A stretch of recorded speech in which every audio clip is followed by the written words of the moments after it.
தேவன் நல்லவர். நம்ம ஆராதிக்கிற தேவன் எப்போது நம்மோடு கூட இருக்கிறார். நம்முடைய ஜெபங்களை கேட்கிறார், நம்முடைய விண்ணப்பங்களுக்கு பதில் கொடுக்கிறார்.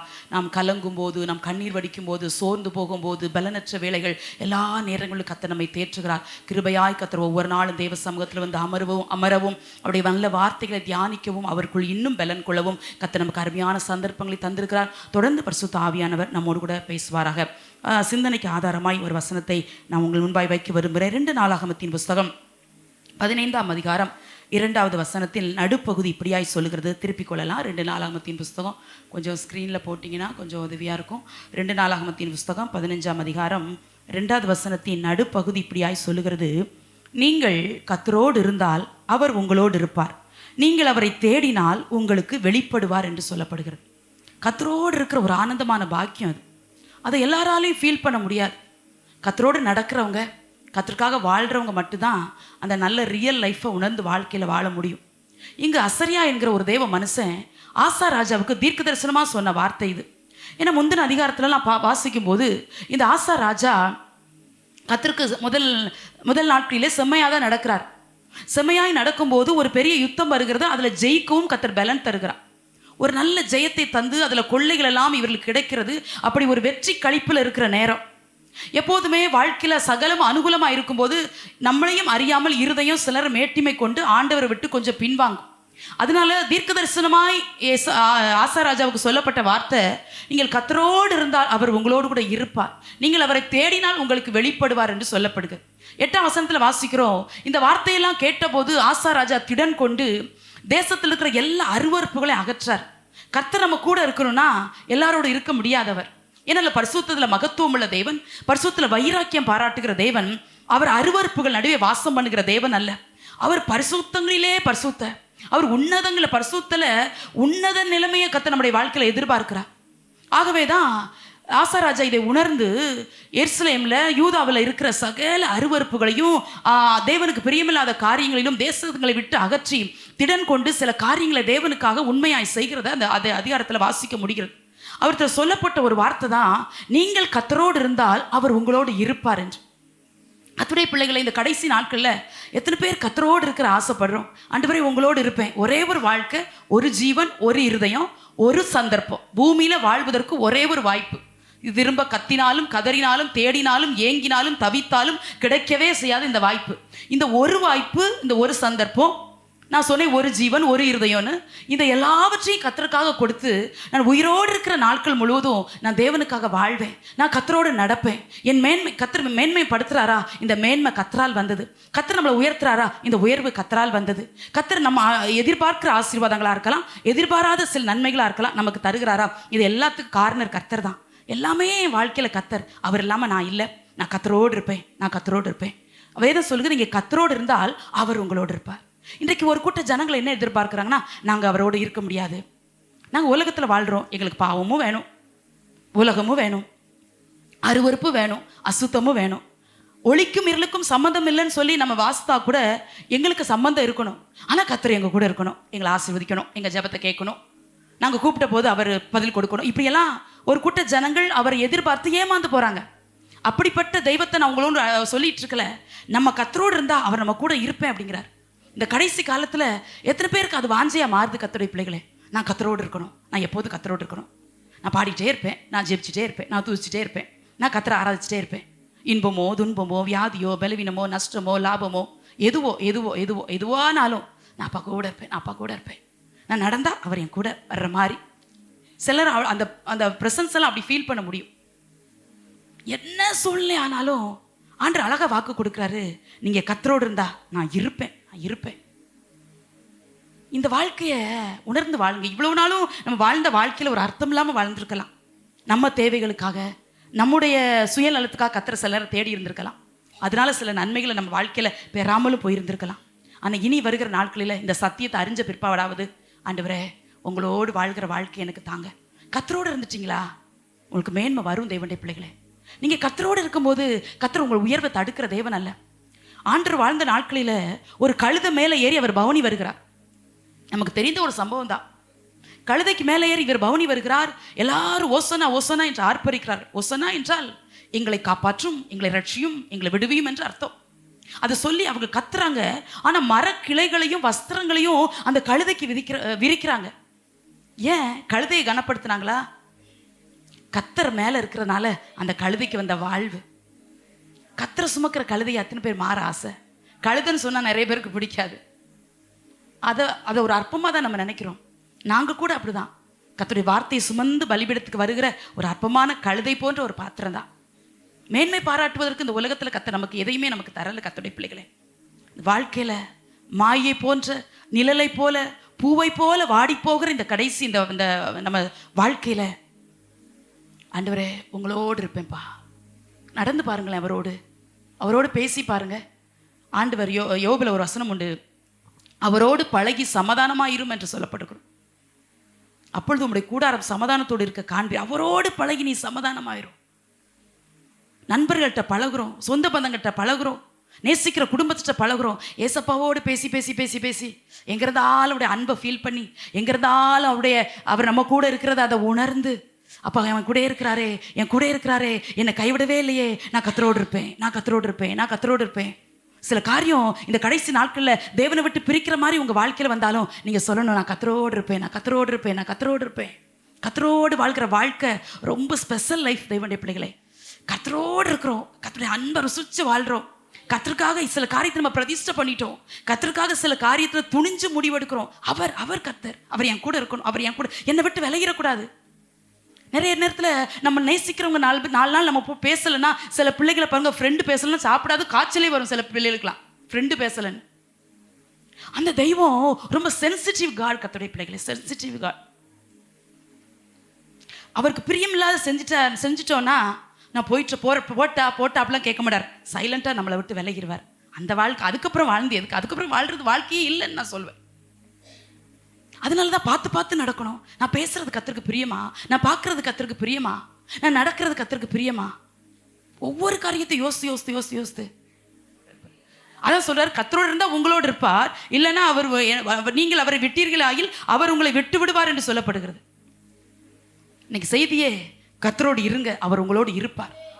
கர்த்தர் கூட இருக்க உங்க ஸ்தானங்கள்ல மாற்றம் வரும், உங்க வாழ்க்கையில மாற்றம் வரும், உங்க பிள்ளைகளுடைய வாழ்க்கையில சில நன்மைகள் நடக்கும்.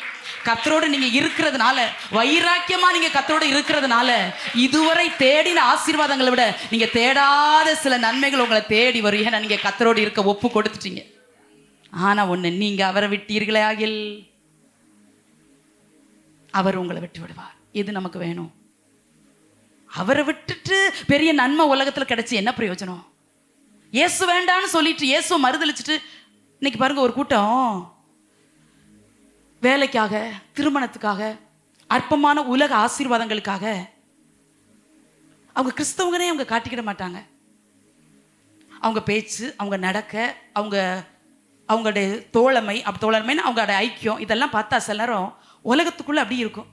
அவங்க கொஞ்சம் கூட கிறிஸ்தவங்க அப்படின்னே காட்டிக்கிடவே மாட்டாங்க. அவங்க நினைக்கிறாங்க அது ரொம்ப கெத்துன்னு.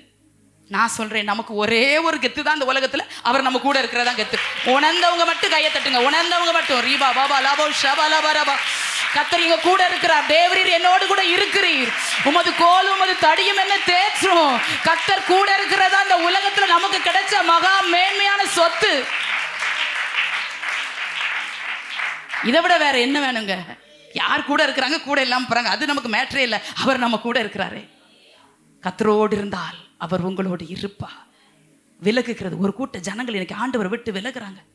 கர்த்தரை பிடிக்கல, கர்த்தரை தேட வாஞ்சை இல்லை, ஆலயத்து மேல வாஞ்சை இல்லை, ஆராதனை மேல வாஞ்சை இல்லை, ஜெபத்தின் மேல வாஞ்சை இல்லை. நம்ம எப்படி இருக்கிறோம்?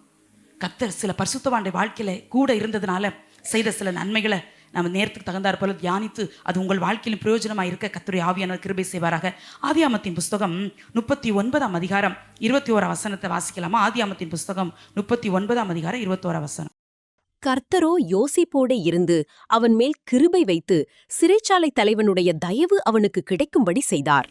இதுல வாசிக்கிறோம், கர்த்தரோ யோசேப்போடே இருந்து அவன் மேல் கிருபை வைத்து சிறைச்சாலை தலைவனுடைய தயவு அவனுக்கு கிடைக்கும்படி செய்தார். கர்த்தர் எங்க இருக்கு? யோசேப்பு எங்க இருக்கிறான்? சிறைச்சாலையில. அப்போ கர்த்தர் எங்க தான் இருக்கிறாரு? எப்படி இருக்குது இது வாசிக்கும் போது? ஆச்சரியமா இருக்குல்ல? உங்களுக்கு புரியுற மாதிரி சொல்லு. நம்ம பிள்ளையே ஏதோ ஒரு தப்பு செஞ்சிச்சோ செய்யலையோ எப்படியோ ஜெயிலுக்கு போயிட்டுங்க. உதாரணத்துக்கு புரியுறதுக்காக சொல்கிறேன். எல்லாத்தையும் போய் என் பிள்ளை ஜெயிலில் இருக்குது தெரியுமா 2 மாசமா அப்படி சொல்லுவோமா யாராவது? உன் பிள்ளை எங்கன்னு கேட்டால் கூட ஃபாரினுக்கு வேலைக்கு போயிருக்குன்னு கூட போய் சொல்லுவோம். ஆனால் ஜெயிலில் இருக்குன்னு நம்ம சொல்ல மாட்டோம். பெத்த பிள்ளையவே ஒரு சிறைச்சாலையில் இருக்கிறத நம்ம அவமானமா நினைக்கும் போது, யோசேப்பு சிறைச்சாலையில் இருந்தாலும் கர்த்தர் கூட இருக்கிறார்னா ஆண்டவர் தம்முடைய பிள்ளைகளை எவ்வளவு நேசிக்கிறார். கர்த்தருடைய பிள்ளைகளை சிறைச்சாலையில் யோசேப்பு இருக்கிறாங்கனால, யோசேப்பு உன் கூட இருக்க ஆசைதான், நீ சிறைச்சாலையில் இருக்கிற, அதனால உன் கூட இருக்கிற எனக்கு அவமானமா இருக்கு, நீ சிறைச்சாலையிலிருந்து எப்போ வெளியே வருவேன்னு சொல்லு, அப்போ உன் கூட வந்து ஜாயின் பண்ணிக்கிறேன்னு அவர் சொல்லல. நீங்களும் நானும் போகிற ஒவ்வொரு கடினமான பாதையிலும், அவமானத்தின் பாதையிலும், நிந்தையின் பாதையிலும் நம்மோடு கூட பயணிக்கிற கர்த்தரை நான் பேசிக்கொண்டு இருக்கிறேன். எத்தனை பேர் வாழ்க்கையில் அதை உணர்ந்திருக்கிறீங்க தெரியல. கர்த்தரோ யோசேப்போடு இருந்து, ஓ ஓ ராக்கா மாமா ஷே லே ரே கே, எந்த சிறையின் அனுபவமா இருக்கலாம். பலவீனமாக சிறைக்குள்ள நீங்க நடக்கிறீங்களா, அதோடு கர்த்தர் உண்டு. அந்த பயணத்துல கர்த்தர் உண்டு. கண்ணீராகிய சிறைக்குள்ள இருக்கிறீங்களா, அந்த சிறையிருப்பின் அனுபவத்துல கர்த்தர் உங்களோடு கூட உண்டு. அவர் ஒரு நாளும் நீ சிறைக்குள்ள இருக்கிற, நீ கண்ணீர்ல இருக்கிற, நீ காயத்துல இருக்கிற, உன்னோடு இருக்கிறது எனக்கு அவமானமா இருக்குன்னு சொல்லவே மாட்டாரு. நான் நினைக்கிறேன், ஒருவேளை இந்த காரியம் யாக்கோபுடைய காதுகளுக்கு கேட்டிருந்தா யாக்கோபு கூட நினைச்சிருக்கலாம், ஒருவேளை என் மகன் பாவம் செஞ்சிருப்பானோ, அதனால யாக்கோபு வந்து செத்துட்டாருன்னு நினைக்கிறாரு. நான் உங்களுக்கு புரியுறதுக்கு அப்படி சொல்றேன். ஒருவேளை யோசேப்பு உயிரோடு இருக்கிறத கேள்விப்பட்டு, அவன் சிறைச்சாலையில் இருக்கிறத கேள்விப்பட்டு யாக்கோபு கேள்விப்பட்டிருந்தாருன்னா, ஒருவேளை என் மகன் பாவம் செஞ்சிருப்பானோ, அதனால கண்டா அவன் சிறைக்கு போயிருந்திருப்பானோன்னு கூட யாக்கோபு கூட நினைச்சு, என் மகன் சிறையில் இருக்கிறாரு சொல்றதுக்கு யாக்கோபு கூட வெட்கப்பட்டிருக்கலாம். ஆனா வேதம் தெளிவாய் சொல்லுகிறது, கர்த்தரோ யோசேப்போடே இருந்து, கர்த்தரோ யோசேப்போடே இருந்து, நீங்க போகிற ஒவ்வொரு பாதையும் அவர் உண்டு. தேவனுடைய பிள்ளைகளே, உங்களை மனிதர் புரிந்திருக்கலாம், புரியாமல் இருக்கலாம். நீங்க போகிற எந்த கடினமான சூழ்நிலையா இருந்தாலும், அது மனுஷரால் உதவி செய்ய முடியாத சூழ்நிலையா இருந்தாலும், கர்த்தர் உங்கள் வாழ்க்கை பயணத்துல உங்களோடு கூட உண்டு. அவர் கைவிட்டு விட்டு வேடிக்கை பார்க்கிற தேவன் அல்ல. அது எப்பேற்பட்ட சிறையிருப்பா இருக்கலாம், அது பயங்கரமான சிறையிருப்பா இருக்கலாம், அது நிந்தையின் சிறையிருப்பா இருக்கலாம், அது அவமானத்தின் சிறையிருப்பா இருக்கலாம், மனுஷரால புரிந்து கொள்ள முடியாத சிறையிருப்பா இருக்கலாம். ஆனா அங்கேயும் கிராம ஆராதிக்கிற கர்த்தர் உண்டு. அதனாலதான் சிலர் கர்த்தர் விடுவிக்கிறார். அந்த சிறைச்சாலை அனுபவத்தில் கர்த்தர் நம்மை பலப்படுத்துகிறார். கர்த்தரோ யோசேப்போடு இருந்து, கர்த்தரோ யோசேப்போடு இருந்து. அதிக நாட்களா சில காரியத்துக்கு அழுதுட்டு இருக்கிறீங்களா? அதிக நாட்களா சோர்ந்து போய் இருக்கிறீங்களா? என் கூட யாருமே இல்லை நினைக்கிறீங்களா? யோசேப்புக்கு அதுதான்மா நிலைமை, அதுதான் ஏன் நிலைமை. யோசேப்புக்கு அங்க பட்சமா நிக்க யாருமே இல்லை. யோசேப்பு நிரபராதின் ஜாமீன்ல எடுக்கிறதுக்கு அங்க ஒருத்தரும் வரல. ஆண்டவர் சொல்றாரு, யோசேப்பே நான் வைக்கிற நாள் வரைக்கும், சங்கீதத்துல வாசிக்கிறோம், கர்த்தருடைய வசனம் யோசேப்பை புடமிட்டது என்று சொல்லப்பட்டிருக்கிறது. யோசேப்புடைய பிராணன் இரும்பில் அடைபட்டிருந்தது சொல்லப்பட்டிருக்குது. அதனால யோசேப்புக்கு நன்மையா சாட்சி கொடுக்க யாரு வரல, யாரும் அவனுக்கு ஜாமீன் கையெழுத்து போட யாரு வரல. ஆனா ஆண்டவர் சொல்றாரு, உன்னை புடமிடுகிற கால வரைக்கும், வசனமாகிய புடமிடுதல் உன் வாழ்க்கை நிறைவேற வரைக்கும் நான் உன் கூட இருக்கிற யோசேப்பே. 13 வருஷம் ஆனா என்ன, கூட 2 வருஷம் எக்ஸ்ட்ரா கூட்டி போட்டால் என்ன, நான் உன்னோடு கூட உண்டு. ஓ ரே பாபா பாஷாலரரரரரா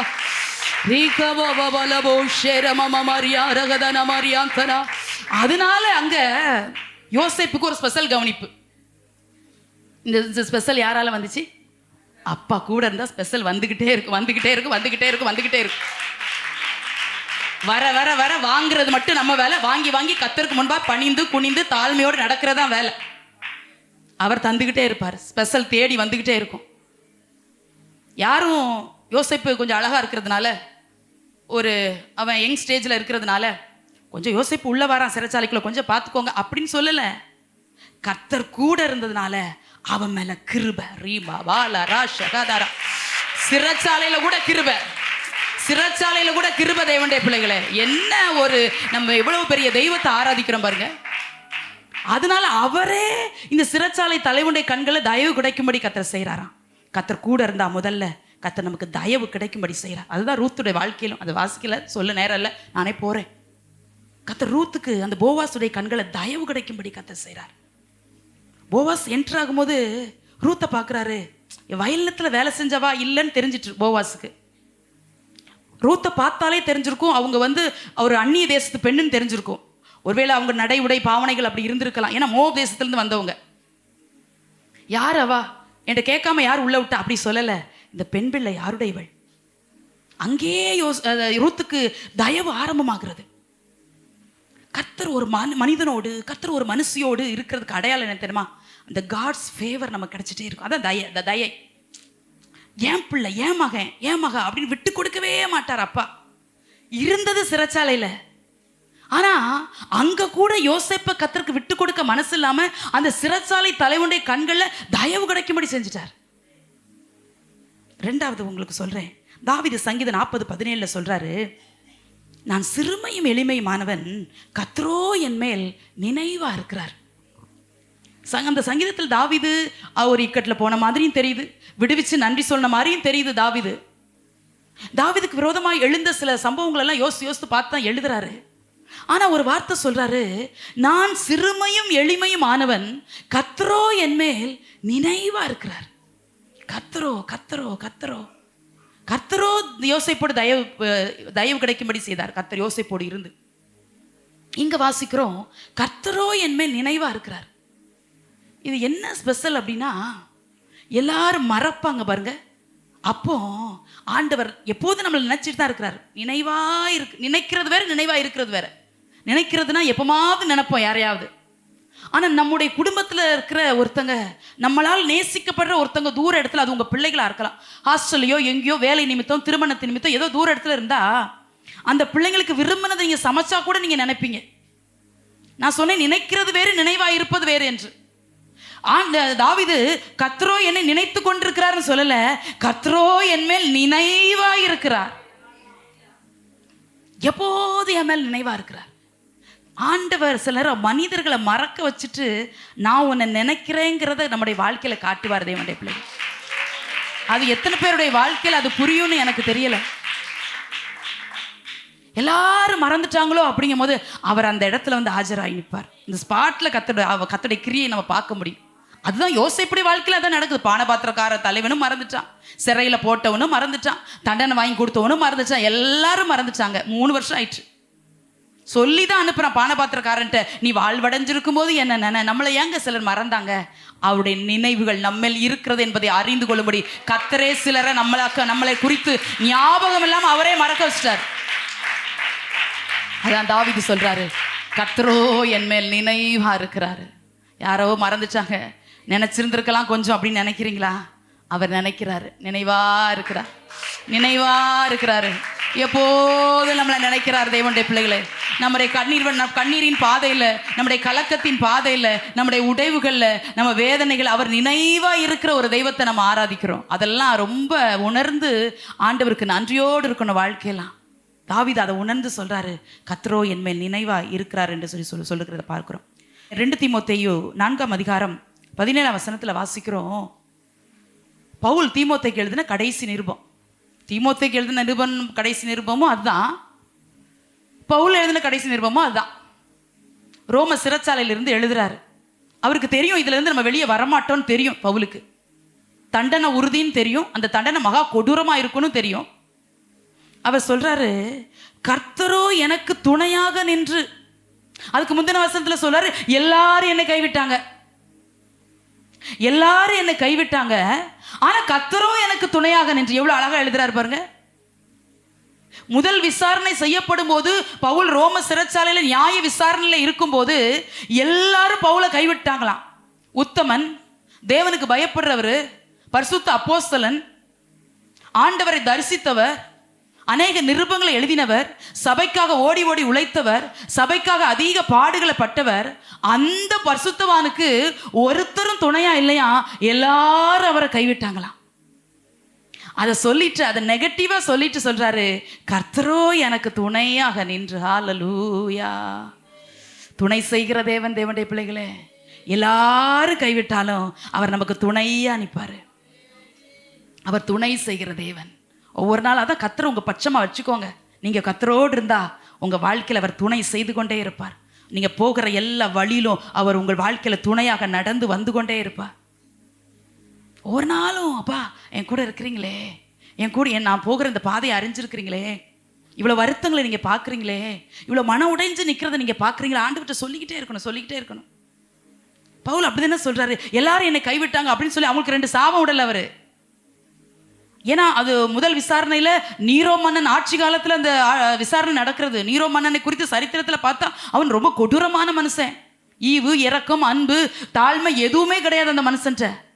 அவன் நாட்கள்ல தான் நினைக்கிறேன் 11 லட்சம் யூதர்களை கொன்னான்னு சொல்றது சரித்திரம் சொல்லுகிறது. அப்படின்னா எப்படி இருந்திருக்கும் பாருங்க. மகா கொடூரமாய் அவன் துன்புறுத்துகிறான் கிறிஸ்தவர்களை. அப்படிப்பட்ட காலத்துல பவுலுக்கு துணையா நின்றா நாமளும் ஒருவேளை நீரோ மன்னனால துன்புறுத்தப்படுவோமா நினைச்சு பயந்து ஒருத்தர் கூட பவுலுக்கு சாதகமா சாட்சி சொல்ல வரல. எல்லாரும் என்னை கைவிட்ட போது அப்பா என் கூட துணையா நின்னார். அதை உணர்ந்து தீமோத்தேக்கு எங்க மறிக்க போறாரு. 2 தீமோத்தேயை குறித்து உங்களோட தெளிவா பேசிட்டேன். கடந்த நாளுக்கு சகோதரி ஃபோன் பண்ணாங்க, யாருன்னே எனக்கு தெரியாது. அவங்க சொன்ன ஒரு வார்த்தை, காலத்துக்கு முன்னே வந்து விடுங்கிற தலைப்பில் தான் இந்த செய்தியை பேசியிருப்பேன். நம்முடைய சேனல்லையும் இருக்குது அது. ஆமாம், இந்த செய்தியை ரொம்ப பிரயோஜனமாக இருந்துச்சு. என் கணவன் ரட்சிக்கப்படாமல் இருக்கிறாரு, ஒரு கிறிஸ்தவ சர்ச்சுக்குவானா வரமாட்டார், ஆண்டரை குறித்து பேசினா அவருக்கு கோவம் வரும். இந்த செய்தியை ஃபுல் செய்தியை பார்த்தாருமா, எனக்கு ரொம்ப சந்தோஷமாக இருந்துச்சுன்னு சொல்லி யாருன்னு தெரியாது அவங்க ஃபோன் பண்ணி நம்மளை சொன்னாங்க, நல்லா இருந்துச்சு இந்த செய்தி அப்படின்னு. காலத்துக்கு முன்னே வந்து விடு. பவுல் தீமோத்தேட்ட அப்படிதான் எழுதுறாரு, நான் மறிக்க போறேன், எனக்கு மேல் வங்கியை கொண்டு வா, புஸ்தகங்களை தோல் சுருள்களை கொண்டு வா, புஸ்தகங்களை கொண்டு வா அப்படிலாம் எழுதிட்டு தான் பட்ட பாடல ஒரு பகுதியை தீமோத்தேக்கு எழுதி காட்டுறார். ஏன்னா தீமோத்தே இது வாலிபன். ஒருவேளை ஊழியம் என்பது கடினமானது என்பதை தீமோத்தே அறியாம ஆண்டவரை விட்டு பின்வாங்கி விடக்கூடாது என்று நினைத்த பவுல் ஊழியத்தின் கடினத்தை தீமோத்தே புரிந்து கொள்ளும்படி இந்த வார்த்தை எழுதியிருக்கலாம் என்பது என்னுடைய விசுவாச கற்பனை. ஊழியத்தில் அப்படிதான் சார் கைவிடுவாங்க, ஆனா கர்த்தர் உன் கூட இருப்பாரு. பவுல் அதான் சொல்றாரு, ஆதரவா நிக்கிறவங்க, அனுகூலமா நிக்கிறவங்க, அன்பா இருக்கிறவங்க, நேசிக்கிறவங்க ஒருவேளை உன் கூட இருக்கலாம், இல்லாமல் போகலாம், ஆனா கர்த்தர் உன் கூட இருப்பார். தீமோத்தேயோ, என் வாழ்க்கையில் இது நடந்துச்சு, எல்லாரும் என்னை கைவிட்டாங்க, ஆனா கர்த்தரோ எனக்கு துணையா நின்னார். எல்லாரும் கைவிடும் போதுதான் அவருடைய அன்பை நீங்கள் நான் புரிந்து கொள்ள முடியும் கர்த்தருடைய பிள்ளைகளை. அதனாலதான் சிலர் எல்லாரும் கைவிட்டது போல கத்த வைக்கிறார், கதற வைக்கிறார். ஏன் தெரியுமா? நம்மளோட ரொம்ப டீப்பா நெருங்கின அந்த உறவுல இருக்கிறவங்க கூட நம்மளை பார்த்துட்டு அப்படி எதிரியை பார்த்த மாதிரி போயிருப்பாங்க வாழ்க்கையில. சிலர் நீங்க அனுபவிச்சிருப்பீங்க வாழ்க்கையில. அப்போதான் அவருடைய கல்வாரி அன்பு நமக்கு ஞாபகத்துக்கு வரும்.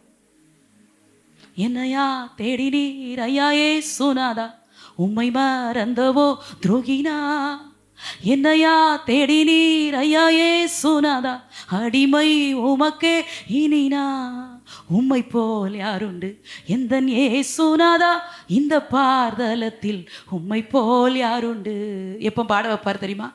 எல்லாரும் கைவிட்டு, யாரும் நம்மளை தெரியாதுன்னு சொல்லி, யாரும் நமக்கு அனுகூலம் இல்லாமல் இருக்கும்போது, எல்லாராலும் மறக்கப்படும் போது, எல்லாராலும் வேண்டாதவன் தள்ளப்படும் போது, அப்பா துணையா நிற்கிறத, ஒரு வசனத்தை தந்து நம்மளை நடத்துறத, ஒரு சின்ன ஒரு தரிசனத்தை தந்து நம்மளை நடத்துறத எத்தனை பேர் அப்படி உணர்ந்திருக்கீங்கன்னு தெரியல.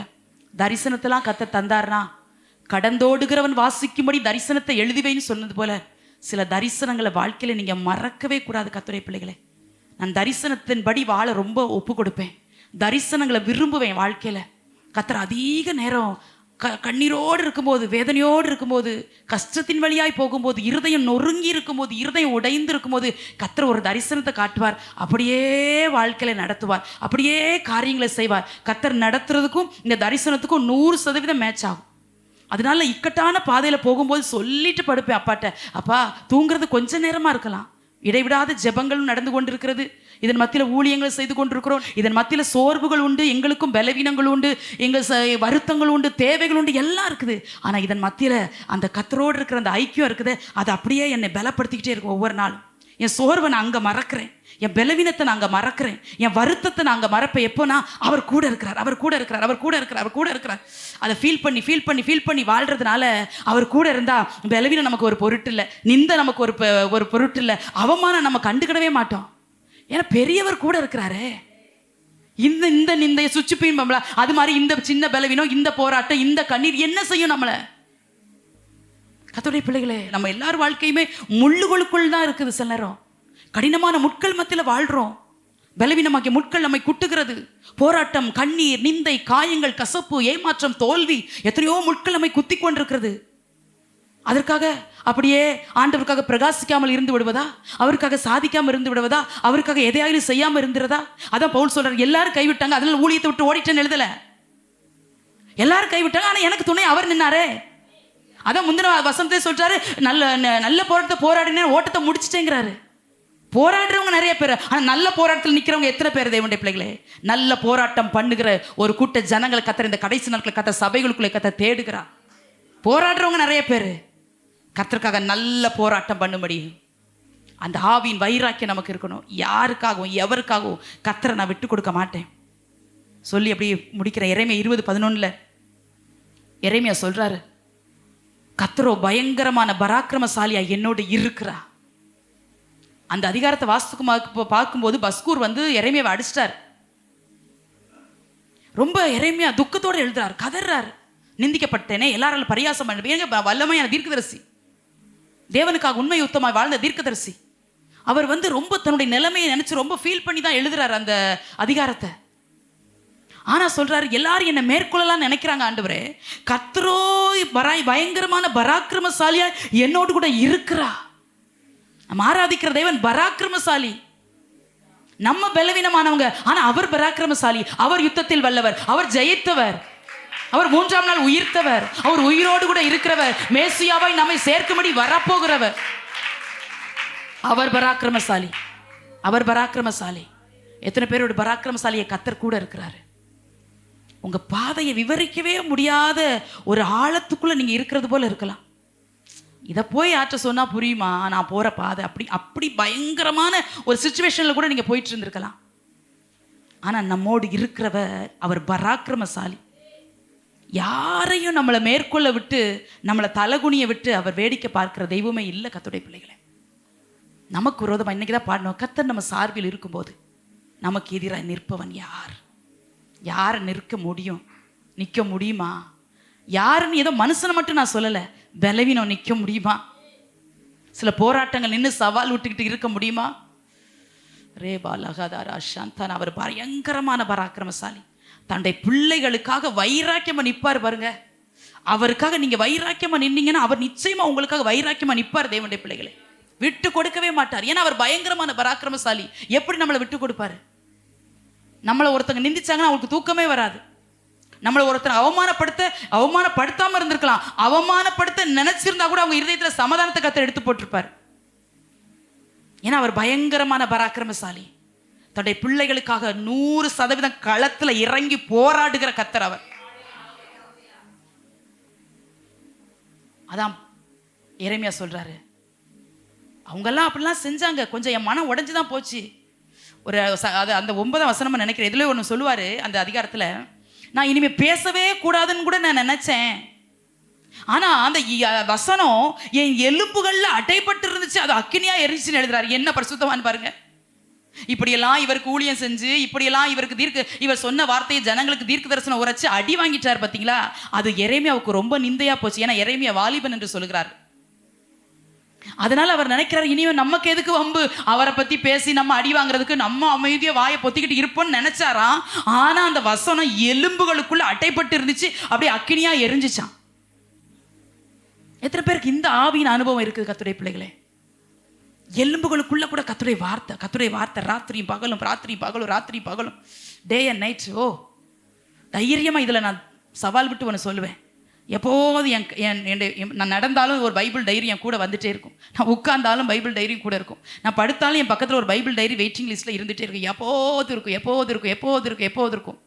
சில வசனங்களை யோசித்தே எனக்கு தலைவலியே வந்திருக்கு. இந்த வசனம் ஏன் இப்படி சொல்லிச்சு, இந்த வசனம் இப்படியே அதை யோசித்தே சில எனக்கு தலைவலியே வந்திருக்கு. தலைவலின்னா நீங்கள் நெகட்டிவாக எடுத்துக்கிடக்கூடாது. நான் என்ன சொல்றேன்னா, ரொம்ப யோசிக்கிறதுனால, அதனால வந்து தலைவலி. இந்த வசனத்தை யோசிக்கிறதுனால தலைவலி வராது.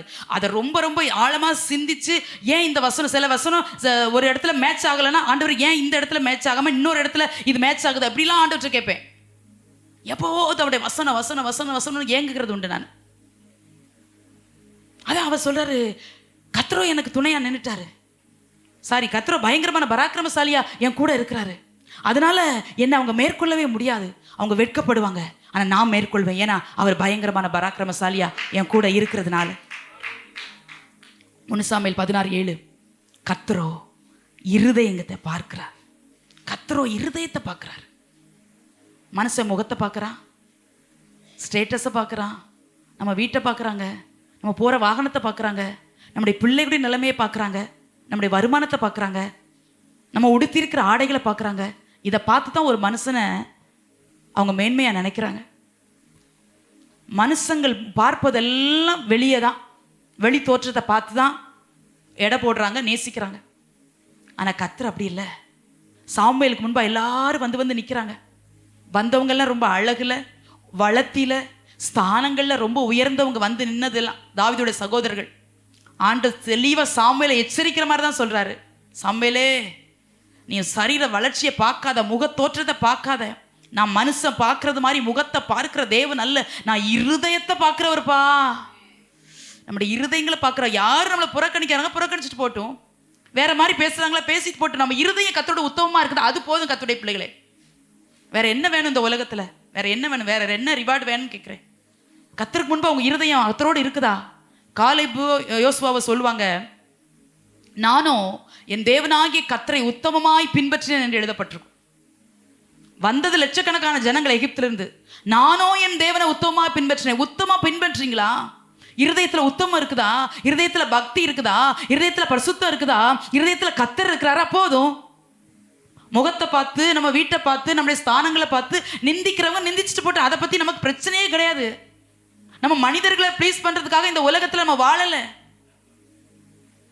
ஆண்டவர் அழகாக சாமுவேல்கிட்ட சொல்லி கொடுக்குறாரு, கர்த்தரோ இருதயத்தை பார்க்குறாரு. இந்த ஆண்டவர் பார்த்த இருதயம் தாவீதோட இருதயத்தை பார்த்தாரு. அவர் ஆடுதான் மேய்க்கிறாரு தாவீது. வீட்டில் யாரும் அவரை தேடல் தான். கடைசி மகன், எல்லாராலும் புறக்கணிக்கப்பட்டவர், இளைய மகன். ஆனால் அந்த இருதயம் ஆண்டரோடு பேசிக்கிட்டே இருந்துச்சு. அது காட்டில் இருந்தாலும் சுரமண்டல வாசிக்கிட்டே இருந்துச்சு. அந்த இருதயத்தில் அப்பா இருந்தார். அதனால் அந்த இருதயத்துக்குள்ளே அவர் அப்பா இருந்தனால அந்த இருதயம் தேவனுக்கு ரொம்ப பிடிச்சமான இருதயமாக இருந்துச்சு. ஏன்னா அந்த இருதயம் ஆண்டவருக்காக ஏங்குச்சு. அதனால தான் சொல்கிறாரு, எல்லாரும் பார்க்குறியே. சாமுவேல் கூட பாருங்க, அந்த இடத்துல சல்லப்படுறார். ஊழியக்காரன் தான் சாமுவேல், அவர் ஒரு தீர்க்கதரிசி தான். ஆனால் அவர் கூட இவரை சம்மாவா இருக்குமோ, எலியாப்பா இருக்குமோ அப்படின்னு தாவீதோட பார்க்குற பிறந்த சகோதரரை பார்த்து ஒருவேளை இவர்களா இருக்கலாமோ அப்படின்னு நினைக்கிறாரு. ஏன்னா அவரை சொல்லி குற்றமில்ல, ராஜாவாகணும்னா ஒரு இவ்வளோ வளர்த்தி இருக்கணும் அப்படின்னு அவர் நினைக்கிறாரு. ஆண்டு அழகா சொல்லி கொடுக்குறாரு, நான் தெரிந்து கொண்டவனுக்கு தகுதி மேற்றே கிடையாது. நான் கூட இருந்தால் போதும், அதுதான் தகுதி. உலக பிரகாரமான தகுதியே இல்லாமட்டாலும் பரவாயில்ல. ஒவ்வொரு நாளும் இதெல்லாம் வாழ்க்கையில் உணர்ந்து பார்க்கணும் தேவனுடைய பிள்ளைகளே. சிலர் பார்ப்போம், சிலர் நேரம் ஆயிடுச்சு, வார்த்தையை முடிக்கிறேன். சிலர் பார்த்தா கல்யாண வீட்டுக்கு போனால் 2 செயின் இருந்தால் தான் மதிப்பு அப்படின்னு நினைப்பாங்க. போட்டு போனால் தான் மதிப்புன்னு நினைப்பாங்க. நல்ல வஸ்திரம் கட்டலைன்னா நம்மளை யாருமே மதிக்கும். அதுக்காக நீட்டாக போகக்கூடாது நான் சொல்லுறேன். தேவனுடைய பிள்ளைக்கு ரொம்ப நீங்கள் நீட்டாக இருக்கணும், அதில் மாற்று கருத்து இல்லை. ஆனால் நம்ம போடுற நகையிலையோ நம்ம அணிகிற ட்ரெஸ்லையோ மதிப்பு நினைக்கிறப்ப அதுதான் தப்பு. நம்ம தகுதியெல்லாம் தேவனால் உண்டாயிருக்கிறது. தேவனே நம்மளை தகுதிப்படுத்தி வச்சிருக்கிறார். சில ஸ்தானங்களில் நம்ம வருவதற்கு தகுதி இல்லை தான், ஆனால் கர்த்தரே நம்மளை தகுதிப்படுத்தி கர்த்தர் கொண்டு வந்து நிறுத்தி வச்சிருக்கிறார். தாவீதுடைய தகுதி தேவனால் முன்னதாக தீர்மானிக்கப்பட்டது. தாவீதுடைய தகுதியை தகப்பன் தீர்மானிக்கல, உலக பிரகாரமா தகப்பன் தீர்மானிக்கல. அவர் நினைச்சதெல்லாம் இவன் ஆடு மேய்க்கத்தான் லாய்க்கு. அழகா இருந்தா என்ன, அறிவா இருந்தா என்ன, திறமையா இருந்தா என்ன, இவன் கடைசியா பிறந்த தாவீதுடைய சரித்திரத்திலையும் ஒரு பின்னணி உண்டு. அதை இப்ப சொல்ல நேராகும். அதனால தாவீதை எல்லா விதத்திலும் தகப்பன் புறக்கணிச்சு வச்சதுனால ஆடு மேய்க்க விட்டுட்டாரு. ஆனா இருதயத்தை பார்க்கிற கர்த்தர் இல்லை, தாவீது தான் என் ராஜாங்கத்திற்கு தகுதியானவன் என்று சொல்லி கர்த்தர் அவரை அபிஷேகித்தார் என்று சொல்லி பார்க்கிறோம். சங்கீதம் 118:13, சங்கீதம் 18:18 இதெல்லாம் சொல்லப்பட்டிருக்குது. நான் விழும்படி நீ என்னை தள்ளினாய், கர்த்தரோ எனக்கு ஆதரவாயிருந்தார். கர்த்தரோ எனக்கு உதவி செய்தார். சங்கீதம் 18:18 சொல்லப்பட்டிருக்கும். எல்லாரும் எனக்கு எதிரிட்டு, என் ஆபத்து நாள் எனக்கு எதிரிட்டு வந்தார்கள், கர்த்தரோ எனக்கு ஆதரவா இருந்தார். உதவி செய்கிற கர்த்தர், ஆதரவா இருக்கிற கர்த்தர். நான் விழும்படி நீ என்ன தள்ளினாய். சத்துருக்கள் அநேக நேரத்தில் பலவீனத்தில் விழுந்துட மாட்டாங்களா? இந்த குடும்பம் விழுந்துராதா, இந்த குடும்பம் சில கண்ணியில் விழுந்துராதான்னு எத்தனையோ முறை விழும்படியை நம்ம தள்ளி விட்டாங்க. தள்ள வேண்டும் என்று யோசித்தவும் செஞ்சாங்க. அப்பொழுதெல்லாம் கர்த்தர் நமக்கு ஆதரவாக இருந்தார், கர்த்தர் நமக்கு உதவி செய்கிறவராக இருந்தார். அதான் தாவீது உணர்ந்து சொல்ல, கர்த்தரோ எனக்கு உதவி செய்தார். அவர் உதவி செய்யலைன்னா நான் இவ்வளோ பெரிய பிரச்சனையிலேருந்து, இவ்வளோ பெரிய இக்கட்டிலேருந்து நான் மீண்டு வந்திருக்க முடியாது. கர்த்தர் எனக்கு உதவி செய்தார் என்று எழுதுகிறார். கடைசியாக சொல்கிற ஏசாயா 53:6, நம்ம எல்லாரும் ஆடுகளைப் போல வழி தப்பி திரிந்து அவனவன் தன் வழியிலே போனோம், கர்த்தரோ நம்ம எல்லாருடைய அக்கிரமத்தையும் அவர் மேல் விழப்பண்ணினார். கர்த்தரோ நம்முடைய எல்லாருடைய அக்கிரமத்தையும் அவர் மேல் விழப்பண்ணினார். யாருங்க அக்கிரமத்தை சுமக்க முன் வருவா? அவர் குற்றமில்லாதவர், அவர் பரிசுத்தர். நாம் பாவிகள், நாம் உலகமாகிய அருவருப்புக்குள்ள அசுத்தத்துக்குள்ள வாழ்ந்தவங்க. அதில் நம்ம எல்லாரும் ஆடுகளை போல வழி தப்பி திரிந்தோம். தன் வழியில போனோமா? எல்லாருக்கும் ஒவ்வொரு ரூட்டு. நான் போறது சரி, நான் போறது சரி அப்படின்னு நினைச்சு நம்ம போனோம். சத்தியத்தின்படி நடக்க நமக்கு மனசு இல்லாத இருந்தது. கிருபையுள்ள போதகத்தை நமக்கு ஏற்றுக்கொள்ள மனசு இல்லாத இருந்துச்சு. அதனால சுய புத்தியின் மேல சாஞ்சு நம்ம போன வழியில நம்ம போனோம். ஆடுகளை போல வழி தப்பி போனாலும், நம்ம வழியில நம்ம போய் கொண்டிருந்தாலும், கர்த்தரோ நம்ம எல்லாருடைய அக்கிரமத்தையும் அவர் மேல் விழ பண்ணினார். இன்னொரு அதே அதிகாரத்தில் எழுதப்பட்டிருக்கும், கர்த்தரோ அவரை நொறுக்க சித்தமாகி என்று போடப்பட்டிருக்கும். எல்லாருடைய அக்கிரமத்தையும் தாமேல அவர் விழ பண்ணிட்டாரா? நமக்காக நம்ம மேல் வைத்த அன்பி நிமித்தமா, நம்ம மேல் வைத்த கிருபை நிமித்தமா, நம்ம மேல் வைத்த பாசத்தின் நிமித்தமா அக்கிரமத்தை தன்மேல் விழ பண்ணினார். ஓ, எவ்வளவு நம்மளை நேசிக்கிறா தேவனுடைய பிள்ளைகளே. எப்போதுமே கர்த்தருடைய பாடுகளை நினைக்கிறோம். கர்த்தர் நமக்காக பட்ட அடிகள், நமக்காக சிந்தின ரத்தத்தின் மேன்மை, இதெல்லாம் வாழ்க்கையிலே மறக்கக்கூடாது. நம்ம எல்லாருடைய அக்கிரமத்தையும் அவர் மேல் விழ பண்ணினா. கர்த்தரோ அந்த வார்த்தையை ரொம்ப உணர்ந்து பார்க்கணும் தேவனுடைய பிள்ளைகளே. நமக்காக யார் நிற்பா? நம்முடைய அக்கிரமத்தை யார் சுமக்க முன் வருவா? நம்ம குற்றவாளி கூண்டில் ஏற்றப்பட வேண்டிய நேரத்தில் அவர் தன்னை கிருபாதார பலியாக நமக்காக தன்னையே, அந்த குற்றமற்ற பலி நமக்காக பலியானதே. நம்ம ஏன் கர்த்தரோடு இருக்கக்கூடாது? நமக்காக எல்லாம் செஞ்சு முடிச்சிட்டாரே. நொறுக்க கூட ஒப்பு கொடுத்துட்டாரே நம்ம மேல இருக்கிற அன்பின் நிமித்தமா. என்னை நொறுக்குங்க. சிலுவையில் அவர் நொறுக்கப்பட்டார், துப்பப்பட்டார், காயப்பட்டார், அடிக்கப்பட்டார், எல்லாம் தான் நொறுக்கப்பட்டார். ஒரு பொருளை கோபத்துல சிலர் நொறுக்குறாங்கல்ல சில வீட்டில், அது மாதிரி சரீரத்தை நொறுக்குவதற்கு ஒப்பு கொடுத்தாராம். நம்ம மேல உள்ள அலாதியான ஒரு அன்பு, அந்த அன்புக்கு அகல நீளம் இல்லாத அன்பு, அறிவு கட்டாத அந்த அன்பின் நிமித்தமா நம்மளுக்காக அவரையே நொறுக்க சித்தம் கொண்டாரா. அப்படியெல்லாம் நமக்காக கர்த்தர் நின்னாருன்னா, 2 நாளாகமத்தில் வாசித்தது போல, 15 அதிகாரத்தில் வாசித்தது போல, ஏன் நம்ம கர்த்தரோடு இருக்கக்கூடாது? நமக்காக தான் அவர் நொறுக்க சித்தம் கொண்டு, நமக்காக தான் தன்னையே அவர் பலியா ஒப்பு கொடுத்துட்டாரே. அப்ப ஏன் நம்ம கர்த்தருக்காக வாழக்கூடாது?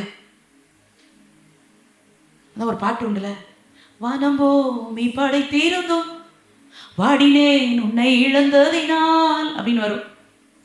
வானத்தையும் பூமியும் படைச்சிட்டு நம்மளை அவரை தேடாதனால அவர் வாடினாராம்.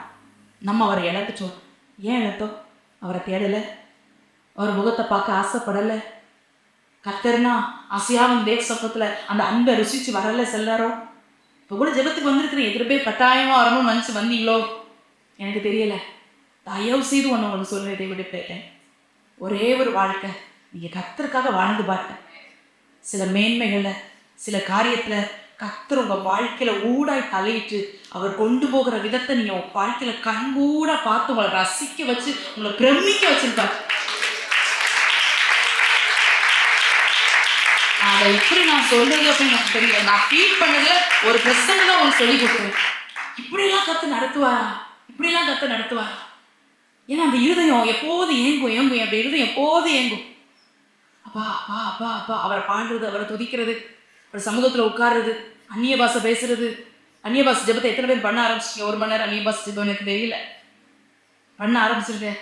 ரொம்ப ரொம்ப பிரயோஜனமா இருக்கு வாழ்க்கையில. ஆவியானவர் அப்படியே நம்மள மேல இன்பமா இருக்கிறத நான் உணர்ந்து சொல்றேன். 1 மணி நேரம் அந்நிய பார்த்துட்டு அந்நிய பாஷை பேசிட்டே இருக்கேன். சில நேரங்கள் தமிழ் வாக்கு உள்ள என்ட்ரு ஆகிற மாதிரி இருக்கும் ஆரம்ப ஸ்டேஜில். அப்புறம் போக போக அதுவும் உங்களுக்கு சரியாகும். அப்படி தொடர்ந்து அப்படி அந்நிய பாஷை பேச முடியலன்னா நீங்கள் பேசுகிற அந்நிய பாஷை 2 வார்த்தையாக இருக்கலாம், பாட்டை அப்படி பாட ஆரம்பிச்சிட்டேன். நம்ம அவரை தேடாதனால, நம்மளை அப்போ நாடாதனால அவர் வாழ்றார்.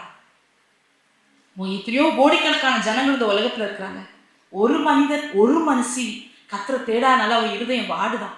வாடினே உன்னை இழந்ததினா. சாதாரணமானவர் அல்ல, பார்க்க பூமிக்கும் சகல அதிகாரம் உள்ள தேவன்.